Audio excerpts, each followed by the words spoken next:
Historically, it's never been easy to be a woman. Even today, in fact, depending on what part of the world you live in, it can be excruciatingly difficult to live a life as a member of the fairer sex. But while things like the constant threat of sexual harassment or not having access to medical treatments are a sad reality in the modern day, that's arguably nothing compared to what the women of Ireland had to go through between the 18th and 20th centuries.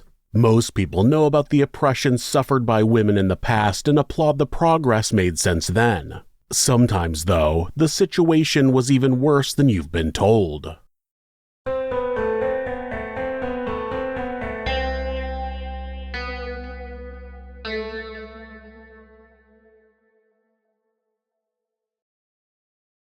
Ireland has always been a deeply Catholic country and, as a result, for much of its history its politics have tended to lean toward the right, something which is certainly the case when it comes to the treatment of women.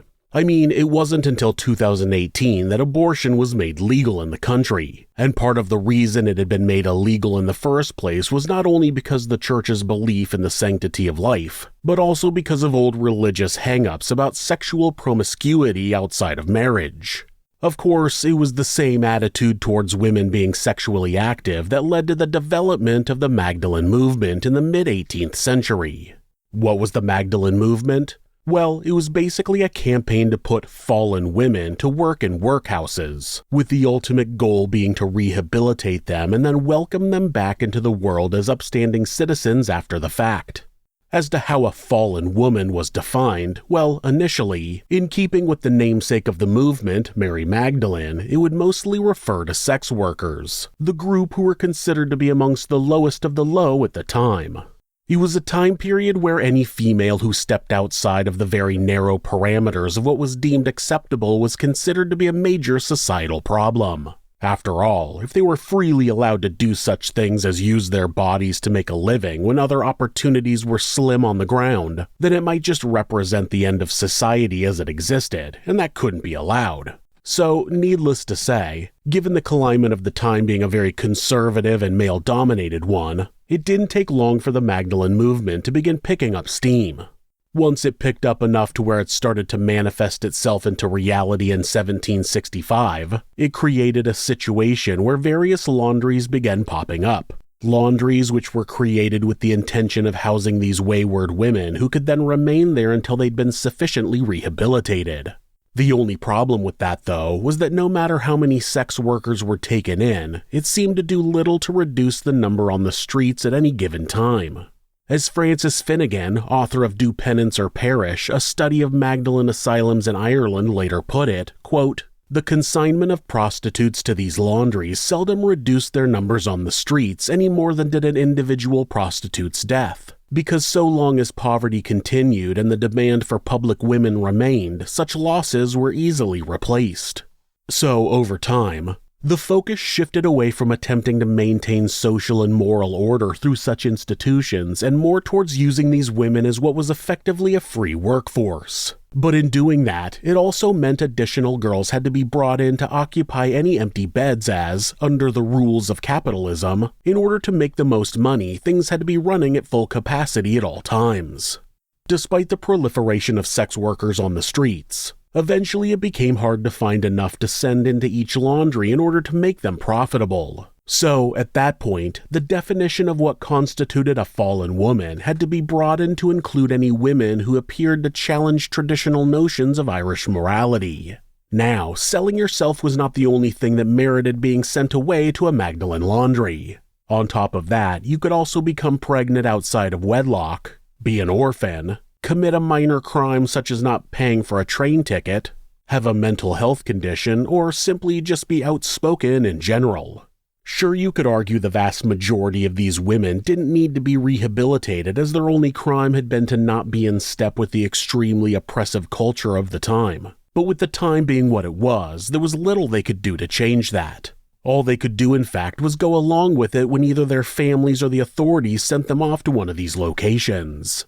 Once they got there, though, perhaps surprisingly, while they weren't exactly five-star hotels and while the conditions wouldn't be considered great by modern-day standards, They did, at least initially, provide for the basic human needs of the women as they worked on a variety of different tasks which were designed to help them better themselves in the eyes of society. Some even went there out of their own free will as they felt it would be a benefit to them in the long run. That said, as time went on and control of the institutions became more and more dominated by the Catholic Church, things began to shift in a different direction. And that direction was one that was far more heavily focused on the idea of redemption. That's right, with 4 Catholic orders, the Sisters of Mercy, Sisters of Charity, Sisters of Our Lady of Charity of Refuge, and the Good Shepherd Sisters now controlling the majority of the Magdalene Laundries, it was no longer enough just to spend a short stint there trying to learn a new skill. No, the women there now also had to be made right in the eyes of God himself. And because of that, stays started lasting for longer as the overall conditions began to degenerate, with some going as far as to describe the situation as being prison-like come the dawn of the 20th century. As historian Helen Self later put it, quote, "Redemption might sometimes involve a variety of coercive measures, including shaven heads, institutional uniforms, bread and water diets, restricted visiting, supervised correspondence, solitary confinement, and even flogging." Of course, none of that is to suggest the situation was perfect before and had only just now gotten bad. After all, even during the early days of the Magdalene Laundries, sex workers were being sent there against their will. But things had never been that oppressive before, and, on top of that, the prior rules of what constituted a fallen woman had never been broad enough to include someone like a rape victim who'd become pregnant after the fact and who'd then been shipped away as to spare her family from shame. Shame that their family member had been raped. Right.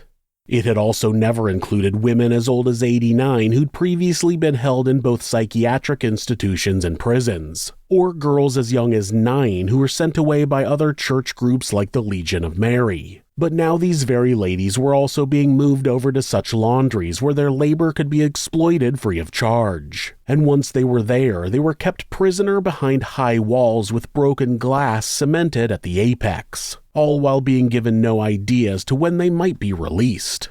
Of course, the Irish government, who were by this point effectively funding the whole thing, argued such treatment was all being done so as to give them a better chance at finding a new path in life by being placed under the watchful eye of the church. But no one really believed that, least of all the women who were being taken advantage of. No, as far as they could see, all that was happening was they were suffering on a daily basis, living in a constant state of malnourishment while being kept in tiny, dirty, windowless spaces. In some of the laundries, they weren't even allowed to talk to each other or attempt to make any contact with the outside world. And as if that wasn't enough, they'd also be stripped of their names and assigned identification numbers, something which only served to further dehumanize them as they worked around the clock washing, ironing, sewing, embroidering, packing laundry, or doing some other form of manual labor. Clearly then, the idea was to model such places on nunneries where similar practices were the norm. That logic ignored the fact that in nunneries, women weren't being held against their will. It also ignored the fact that nunneries didn't force women to eat a sparse meal of bread and drippings off the floor every morning like Maria Gambold, a survivor of the Magdalene Laundries, later told the BBC she'd been forced to do. She wasn't the only one who had a similar story of being made to suffer such indignities while being housed under the care of the church. No, Mary Smith, another survivor, also later told of her experiences regularly being beaten and made to sleep outside in the cold for committing minor infractions. On top of that, other women still described incidents in which meals were withheld from them or they were forced to kneel for long periods of time on concrete floors. Either that or outright sexual abuse, as one later claimed. Then there was legendary Dublin-born musician Sinead O'Connor, someone who, when interviewed by Irish Central in 1993, described her experiences in one of these locations, quote, "It was a prison. We didn't see our families. We were locked in, cut off from life, deprived of a normal childhood. We were told we were there because we were bad people. Some of the girls had been raped at home and not believed." Of the women who were sent to the Magdalene Laundry, God help anyone who went in either pregnant or with a newborn baby because those babies would quickly be taken away and handed over to other families. When a suitable family couldn't be found, the girls would be sent to places such as Bon Secours Mother and Baby Home in Tuam instead to give birth. The very same place where extremely poor conditions led to scores of infants dying. A fact that would become a big deal later on during attempts to get both the church and the state to acknowledge the horrors which took place there. But then death was just a reality people had to deal with every day anyway when they were being held in one of the Magdalene Laundries, as the conditions were poor in all of them. In fact, it wasn't uncommon for adults to die as well, with the main causes being diseases like tuberculosis, pneumonia, measles, and gastroenteritis, each of which were allowed to run rife. Things would get so bad that many women being held actually came to believe it was an inevitability they would die inside. As it happened, many of them would, particularly in places like Donnybrook, where over half of the women registered as staying there between 1954 and 1964 passed away while in the care of the institution. Sure, they could have tried to escape, perhaps in the back of a van or out an open door at delivery time, but that was incredibly difficult to do without being seen. If they ended up getting caught, the punishments would be swift and severe. Even in the very rare cases someone was released, it was usually done without warning. And whenever they were, those women weren't sent away with anything other than the clothes they had on their back at the time. That's right, despite all the promises of being prepared for a better life once their time was done, residents were usually left worse off than when they went in.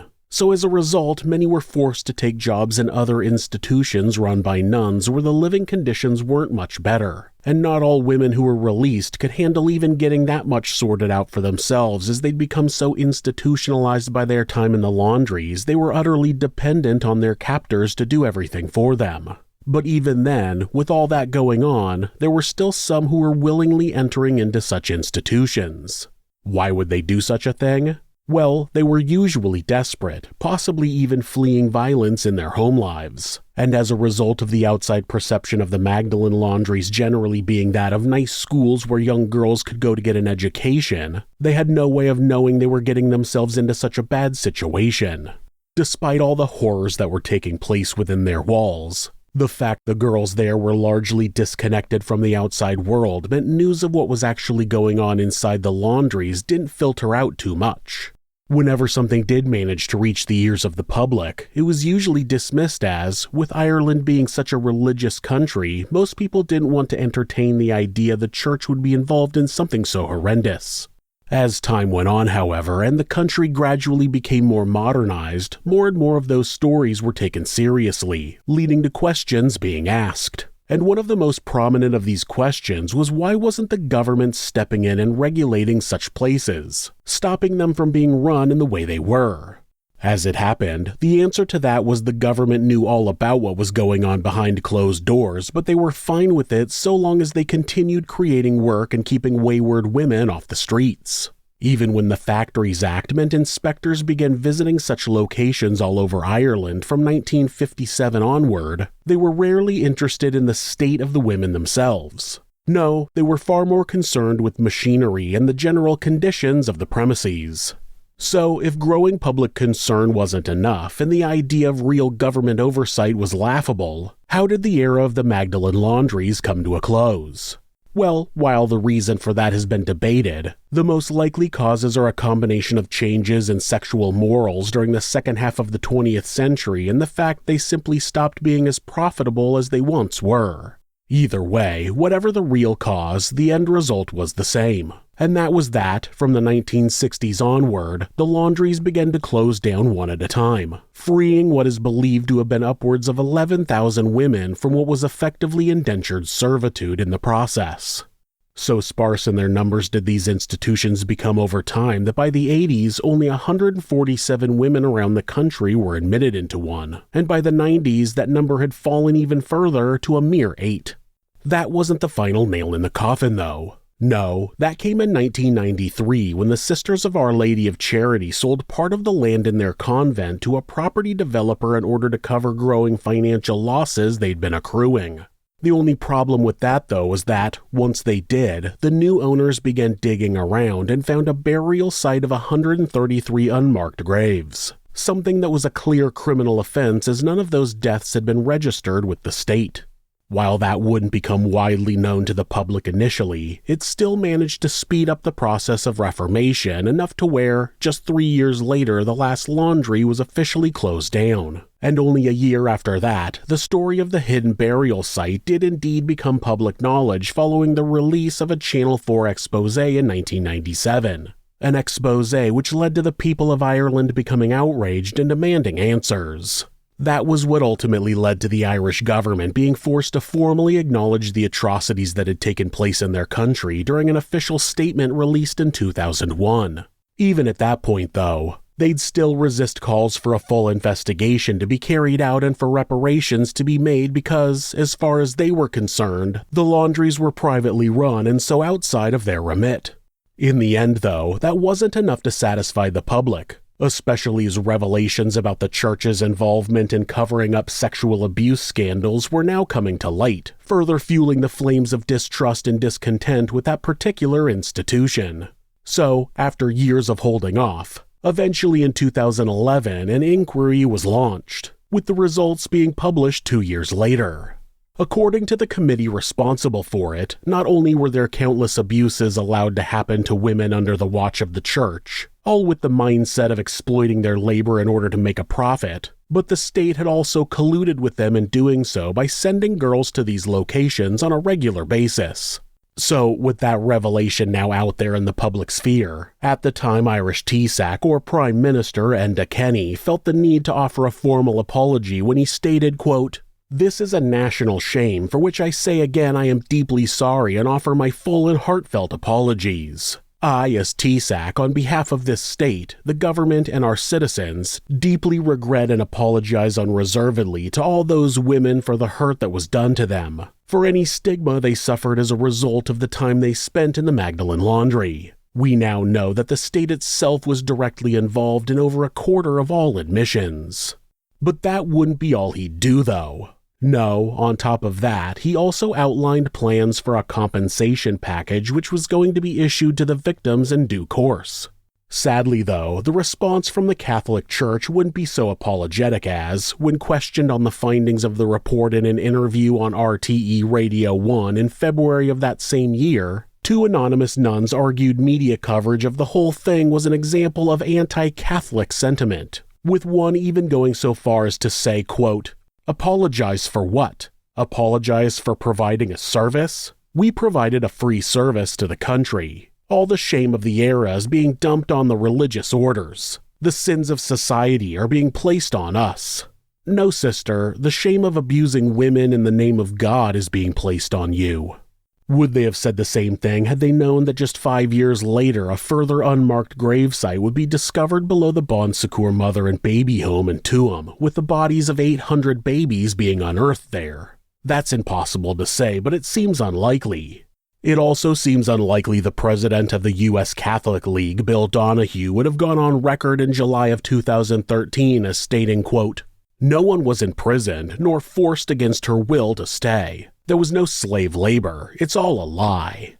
At least one church leader was willing to accept their part in what happened when in January of 2021, Archbishop Eamon Martin, leader of the Catholic Church in Ireland, said, quote, "As a Catholic Church leader in Ireland, it is I who now feel embarrassed and guilty over the way in which we in the Church contributed to and bolstered that culture of concealment, condemnation, and self-righteousness. For that I am truly sorry and ask the forgiveness of survivors."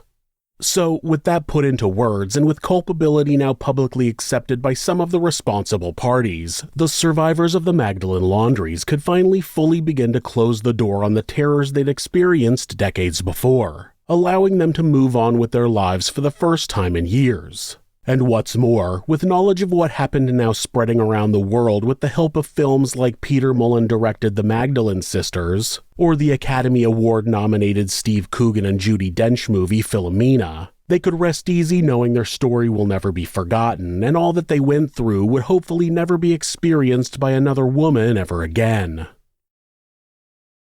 Thanks for watching This Is Monsters. New episodes are uploaded twice a week on Mondays and Thursdays.